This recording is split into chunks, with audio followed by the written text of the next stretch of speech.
Yerim a été très inspiré par ta venue aujourd'hui. Il a Ah plein ouais de questions à te poser, Ok, d'accord. notamment sur la relève et ce que ça signifie. Non, mais Yerim, je me méfie de lui, il est très chaud. Très chaud.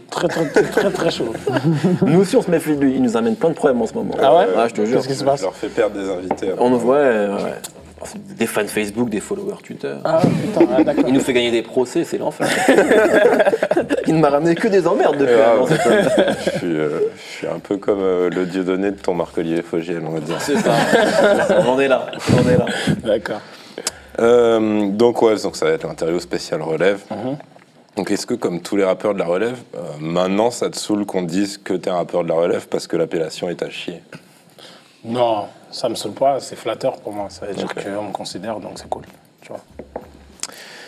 Est-ce que, comme tous les rappeurs de la relève, t'es infoutu de citer les noms de tous ceux qui étaient sur la Bousca Tape? Je peux t'en citer quelques-uns, mais... Pas tous. Tous, non. Voilà. Tous, non. Est-ce que t'as râlé quand t'as appris que LECK avait 2 titres sur la Bousca Tape et que toi c'était la moitié d'un? Non, déjà, la moitié d'un, parce que vas-y, j'étais avec Style Fresh et Style Fresh, c'est mon gars sûr. Tu vois, donc c'était tout à fait normal qu'on partage ce morceau. Et après, le fait que LECK ait 2 morceaux, je vais pas te mentir, je le connais, hein, tu vois, donc j'ai aucun souci. Mais je me suis dit, pourquoi il a 2 morceaux? Tout simplement. Pourquoi il a 2 morceaux? Après, je suis pas parti chercher plus loin, tu vois. Je me suis dit, bon, vas-y, nous, on a un morceau, c'est déjà bien, tu vois ce que je veux dire. Mais c'est vrai que tu te dis, pourquoi le mec a 2 morceaux, tu vois. C'est vrai. Voilà. Est-ce que donc tu dis en public que tu respectes les anciens, mais au fond tu penses qu'il va falloir qu'ils dégagent maintenant? Non, t'as besoin des anciens. Tu sais, je te prends le modèle des États-Unis. Il y a des anciens et c'est important. Et même, tu sais, par exemple, je te donne un exemple. Il y a le groupe ASAP qui a invité Method Man, tu vois. Ouais. Et c'est bien parce que... Trillmatic. Voilà, sur ce morceau-là. Et c'est bien parce que, tu sais, parfois je parle avec les petits et les petits, ils connaissent pas les bases du rap français. Ou les mecs qui ont fait la base, tu vois ce que je veux dire? Ils vont connaître que les rappeurs actuels et tout. Et je trouve ça dommage parce que ça fait partie de la culture. Et si on veut avoir une vraie culture en France, il faut que vraiment tout le monde sache qui est qui. Et au State, voilà, par des feats comme ça, bah, les petits ils sont au courant que, voilà, après ils reviennent en arrière, même s'ils connaissent pas Method Man, ils vont revenir en arrière, ils vont dire ah ok c'est lui et tout machin. Mais non, c'est important qu'il y ait des anciens quand même. C'est qui ton rappeur français préféré? Ça n'a aucun rapport. Oui, je sais. Il parle des anciens. Américain, je sais. Ouais. On va en parler après. Ouais, je te dirais Nubi, franchement. Tu vois, il y avait Driver tout à l'heure et tout, et j'attendais que vous lui posiez la question sur Nubi. Elle n'est pas venue et je te dirais ouais, Nubi ça, vraiment. Ouais. Est-ce que en public tu vas dire que tu es solidaire de tous les rappeurs de ta génération, mais quand même, au fond, tu penses que c'est des petits bâtards qui peuvent prendre ta place dès que tu as le dos tourné? Non, Niro il disait il y a de la place pour tout le monde si chacun reste à sa place, tu vois. Et en vrai, c'est un peu ça, c'est qu'il y a de la place pour tout le monde, vraiment. Tu vois, c'est pas parce qu'un va percer que toi, tu pourras pas percer. Tu vois ce que je veux dire? Tu pourras même prendre de son public, ajouter le tien. Enfin bref, c'est de la musique. C'est pas, tu vois ce que je veux dire? C'est pas... Comment s'appelait le jeu, là?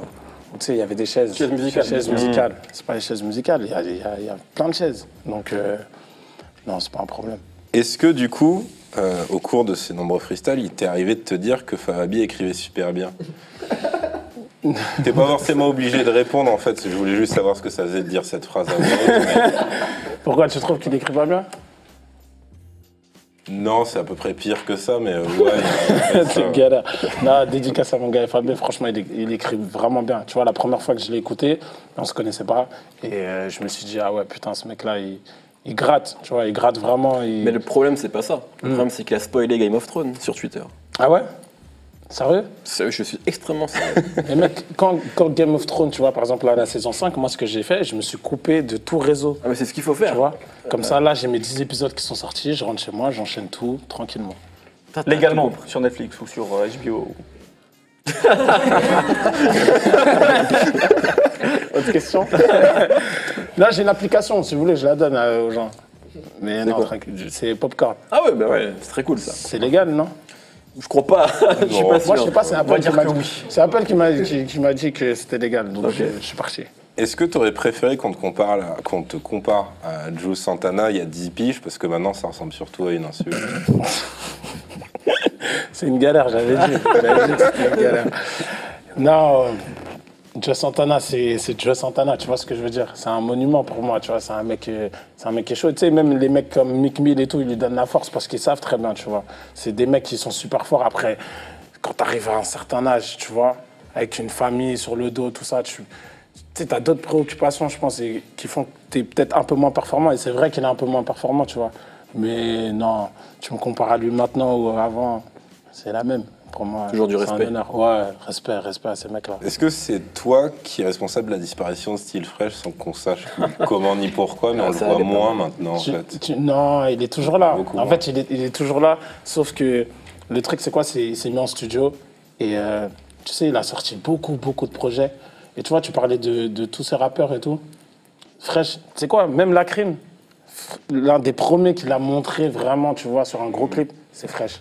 Tu vois, et je te parle de Lacrim, je te parle de Sadek aussi au Planète Rap, je te parle d'Fabé, je te parle de beaucoup de rappeurs. Tu vois, ce mec-là, à 16 ans, il a vraiment ouvert l'esprit hip-hop, vraiment, tu vois. On parlait de la relève, c'est lui qui est à la base de la relève, tu vois, ce qu'on a appelé la relève, tu vois, parce qu'il a ramené tout le monde, il a ramené de l'unité à travers lui, sa propre promo, tu vois. Il a sorti beaucoup de projets entre 16 et 19 ans. Il a enchaîné, ouais, il a beaucoup enchaîné. Donc le truc, c'est quoi? C'est que voilà, il arrive à une période où il a besoin de respirer et de travailler son truc, tu vois, un peu moins cadencé, tu vois ce que je veux dire? Comme les gens, ils ont eu l'habitude de le voir tout le temps, et ben là, maintenant, vu que là, ça fait quoi? Il a continué à sortir des sons, mais peut-être pendant 5-6 mois, il a disparu un peu de la scène. Donc les gens, ils se sont dit, ouais, Fresh, il est où et tout, machin. Mais il est toujours là, il a sorti des fraîcheurs, il a continué sa série de fraîcheurs, donc aucune disparition pour mon gars Fresh. Est-ce que tu penses que les Asiatiques n'ont pas d'âme? Ça n'a aucun rapport, par contre. C'est vrai que ça n'a rien à voir. Voilà. Non, tout le monde a une âme, mon gars.